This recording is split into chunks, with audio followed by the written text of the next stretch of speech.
Welcome back, everyone. Toyshiz here, and I'm back yet again with yet another DC Multiverse video, and today it comes courtesy of my friends over at McFarlane Toys. This is an advanced look at their upcoming Superboy, Kon-El, straight from the 90s reign of the Supermen. No, it's more of the rebirth modernist take for Superboy. However, sides of the box is Kon-El. That's the name he was given much later after his initial debut. The 90s art is on the back of the box, though, and the card art, earrings and all. But rest assured, yeah, this is more like the rebirth take. And you have the barcode for when he starts to hit store shelves. It shouldn't be too far off, hopefully around February. So, this is going to be an absolute blast. Sit back, relax, grab yourself a nice hot cup of coffee. This is an advanced look at the brand new upcoming McFarlane Toys DC Multiverse, straight from Lex Luthor's cloning lab, Kon-El Superboy.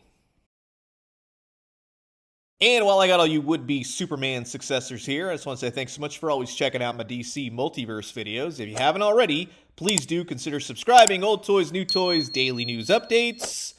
I guarantee you'll find something here that you'll like. But enough about all that. We have a Superman, nay, a Superboy to check out. And this is exactly what I think about for Superboy. He does have that really cool 90s stylized elements. He's got the jackets. He's got all the different elements that I think about with Superboy. However, I'm going to tell you, the face doesn't exactly match. It's, again, more of that more modernish take. He's more of a Superboy man. You know what I mean? Very chiseled. He has 5 o'clock shadow. He's got some spikes, some Hot Topic spikes on his leather jacket. It's a little bit of a different leather jacket, but it's a leather jacket. You can see that it attaches right there under his pecs. You can see that the S symbol only goes so far. So it kind of just slots in there and stays. Doesn't really move around unless you want it to move around. And then, of course, on the side right here, he has the new modernish S that is stitched into his jacket. That's not too shabby.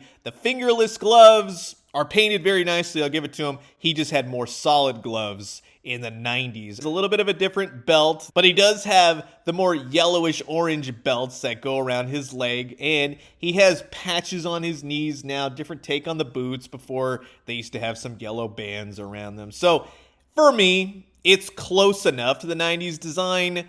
It looks really good. On the backside of the jacket, I like that there's an S. That's really great. The original had the solid yellow S, which, again, it's totally fine. It's applied nicely. It looks good. I actually like this more modernish take. However, I would have totally loved just a pure 90s release. It's still fun. You know what I mean? It's like, man, yeah, that's pretty cool. I got to give it to him.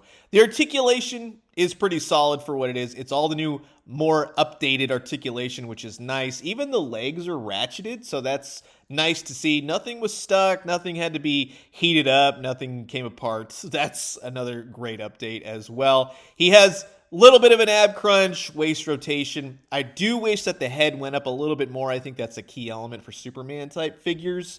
You know what I mean? But the articulation is solid overall. He's got double jointed knees, nothing in the boots, but he has really nice streamlined articulation in the boot itself and toe, which allows him to get into those battle poses. And that's what I'd like to see for a Superboy figure. So for me, as far as the articulation, it totally works. Now, again, in saying all this, I know that this is the more modernish take. However, when you have this type of Superboy and this look, one key element is missing, and that is his stylized sunglasses. I do wish he had them. That should have been an accessory in and of itself. He doesn't have any accessories. Something, maybe extra hands, something like that would have been ideal. So I do wish more was in the box. Like a flight stand. A flight stand, when you have flying characters, much like I said for the recent Eradicator, adds to that whole Superman flying quality. And for not being much in the box, it definitely could have been a great pack-in. Look how good he looks flying around. Now, this is not the first Superboy. We've had Superboy Prime. We've had the John Kent Superboy. I really do like the Prime, but this is my new Superboy. This is awesome. I really like this take on him. It's the 90s, the classic. What I think about with Superboy, again, close enough. The sunglasses are missing, but it's still pretty dang good. And when you pair him up next to the Eradicator, well, we're halfway there for the reign of the Superman. Now we just need Steel and Cyborg Superman. Hopefully, they give us more classic-ish takes and not the more modern takes, fingers crossed. But in terms of the Superman that I like to use in my collection for DC Multiverse, he stands a little bit too tall for him. We all know scale goes out the window for McFarlane toys. We've beat that dead horse a million times. However, I would like to see just a little bit more attention to scale for 2023. Please. For 2023, at least. So, that will wrap it up for my look at the brand new McFarlane Toys DC Multiverse Kon-El Superboy.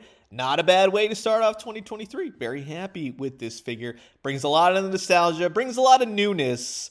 Just a couple accessories would have really just brought that oomph. You know what I mean? But you've heard my thoughts. Now I'm curious to know yours. Comment below. Let me know. Let's talk everything DC Multiverse. And again, thank you to my friends over at McFarlane Toys for sending this out early to give you guys this advanced look.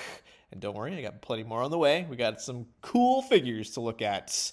But until then, I'm going to leave you guys with that. As always, drink some great coffee, eat some great food. But most importantly, remember, just keep bringing on those 90s characters. Make them the most 90s of the 90s you could possibly 90s. And when you do, let me know what you found. I'll talk to you guys soon. Adios.